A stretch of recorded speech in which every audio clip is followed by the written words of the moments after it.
Ayo berinvestasi akhirat, bangun rumahmu di surganya. Sempurnakanlah ibadah Anda dengan beramal jariah yang pahalanya tidak terputus hingga akhir kiamat dengan ikut berdonasi untuk pembangunan Masjid Agung Al-Akbar Kota Sorong. Ibu rahimakumullah, alhamdulillah pada siang hari ini, masya Allah kita bertemu ya di Masjid Agung Al-Akbar. Ini pertama kali ya kami sholat di sini dengan bangunan barunya ya. Terakhir kami sholat di sini bangunannya masih lama ya, sebelum Covid ya kalau tidak salah. Ini masya Allah ya, Masjid Al-Akbar sudah dibangun dengan megah ya. Mudah-mudahan Allah Subhanahu wa taala memudahkan ya pembangunan Masjid Al-Akbar, karena kita ketahui bahwasanya keutamaan membangun masjid ya sangat besar. Man bana masjidan lillah bana lahu baitan fil jannah. Siapa yang membangun masjid karena Allah, maka Allah Subhanahu wa taala akan membangunkan untuknya di surga. Para jamaah yang dirahmati Allah Subhanahu wa taala, ya kami sedikit memperkenalkan diri, kami dari Yogyakarta. Walaupun kami dulu di sini ya di Sorong, tinggal di Kampung Pisang. Ya, biasa sholat di Masjid Darussalam. Jadi sekarang alhamdulillah kami bisa datang ke sini dan kami diminta menyampaikan sedikit ya nasihat, mungkin tidak lama, hanya 5 menit. Kami ingin mengingatkan sebuah hadis ya, hadis riwayat Abu Hatim dan juga riwayat imam-imam yang lain. Nabi sallallahu alaihi wasallam bersabda, "Innal mayyita la yasma' khafqa ni'alihim hina yuwalluna anhu." Sesungguhnya mayit atau orang yang sudah meninggal dunia benar-benar mendengar suara sandal mereka ketika mereka pergi meninggalkannya. Fa in kana mu'minan kanatis salatu inda ra'sihi. Jika si mayit orang yang beriman yang rajin mengerjakan salat, maka salat inda ra'sihi, di dekat kepalanya. Wa kana siyam an yaminihi, puasa di sebelah kanannya.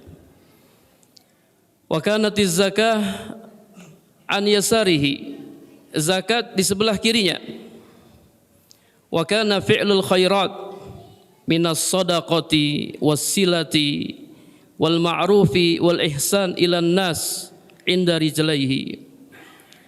Perbuatan-perbuatan baik seperti bersedekah, menyambung tali silaturahim, berbuat baik kepada orang lain, inda rijlaihi, di dekat kedua kakinya. Fayu'ta min indi ra'sihi, lalu malaikat mungkar dan nakir akan mendatanginya dari arah kepalanya. Fatakulus shalah, maka salat berkata, ma kibali madkhalun, tidak ada jalan masuk dari arahku. Kemudian malaikat mendatanginya dari sebelah kanannya. Fayakulus siyam, puasa berkata, ma kibali madkhalun, tidak ada jalan masuk dari arahku. Kemudian malaikat mendatanginya dari sebelah kirinya. Fatakuluz zakah, maka zakat berkata, ma kibali madkhalun, tidak ada jalan masuk dari arahku. Lalu malaikat mendatanginya dari arah kedua kakinya. Fatakulu fi'lul khairat, maka perbuatan-perbuatan yang baik seperti bersedekah, menyambung tali silaturahim, berbuat baik kepada orang lain, akan berkata, ma kibali madkhalun, tidak ada jalan masuk dari arahku.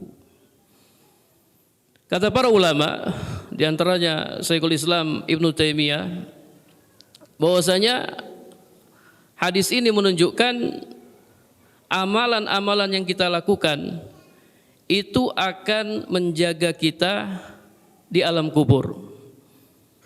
Sehingga ketika malaikat mau menyiksa kita, maka malaikat tidak bisa menyiksa kita karena kita dijaga oleh keimanan kita dan juga amal soleh yang kita lakukan di dunia ini. Dan hadis-hadis seperti ini banyak, ya, yang maknanya sama, banyak diantaranya, ya, misalnya sabda Nabi Sallallahu Alaihi Wasallam yang akan mengantar orang yang sudah meninggal ada 3. Yang pertama keluarganya, yang kedua hartanya, dan yang ketiga amalnya. Adapun keluarga dan hartanya itu akan kembali. Kita lihat kalau ada tetangga kita meninggal dunia, Masya Allah, dia diantar oleh keluarga besarnya, diantar oleh mobil, ya, mobilnya, kendaraan-kendaraannya, semua ikut mengantarkannya, tapi semuanya akan kembali.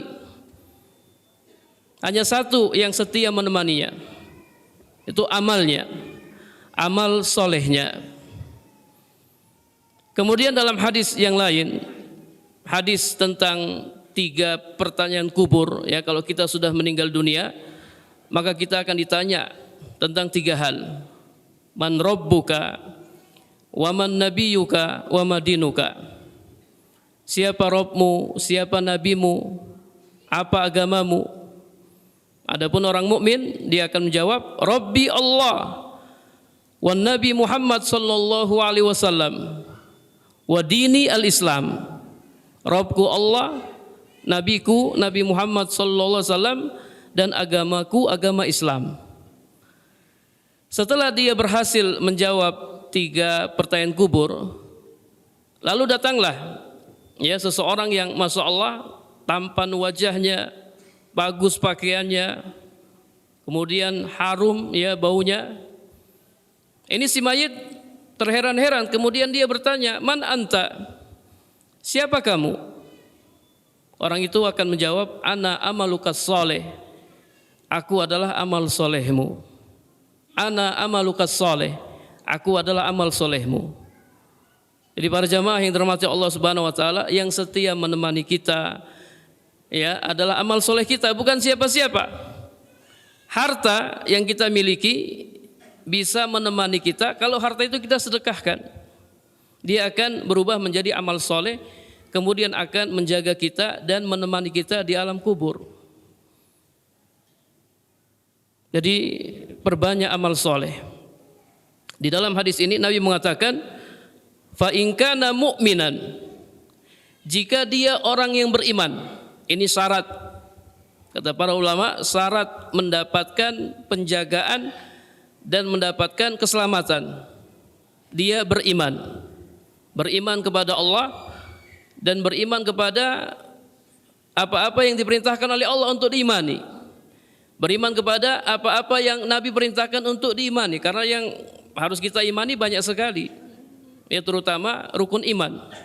Beriman kepada Allah, beriman kepada para malaikat, beriman kepada kitab-kitab, kepada para nabi, beriman kepada hari akhir, beriman kepada takdir yang baik dan takdir yang buruk, beriman surga itu ada, neraka itu ada, beriman nikmat kubur itu ada, azab kubur itu ada, dan seterusnya. Apa yang Allah perintahkan untuk kita imani, kita imani. Apa yang diperintahkan oleh Nabi Sallallahu Alaihi Wasallam untuk kita imani, kita imani. Ini syarat utama. Syarat utama mendapatkan keselamatan, kita harus beriman kepada Allah Subhanahu Wa Taala. Apakah iman semata cukup? Ternyata iman saja tidak cukup. Nabi mengatakan, jika dia orang mukmin yang rajin mengerjakan sholat, maka sholat akan menjaganya di dekat kepalanya. Dia rajin puasa, puasa akan menjaganya di sebelah kanannya. Dia rajin bayar zakat, zakat akan menjaganya di sebelah kirinya. Demikian pula amalan-amalan yang lain akan menjaganya di arah kedua kakinya. Untuk sholat, kemudian puasa, zakat, ini harus dilakukan. Ya, jadi yang ingin kami ingatkan di sini, jangan sampai puasa kita lakukan, Masya Allah 30 hari kita puasa, zakat juga kita rajin bayar, tapi sholat tidak kita lakukan. Atau kita sholat tapi sholatnya masih bolong-bolong, bukan 5 waktu, mungkin 3 waktu, 2 waktu. Dikhawatirkan kalau dia tidak sholat atau sholatnya masih bolong-bolong, masih ada celah bagi malaikat untuk mendatanginya.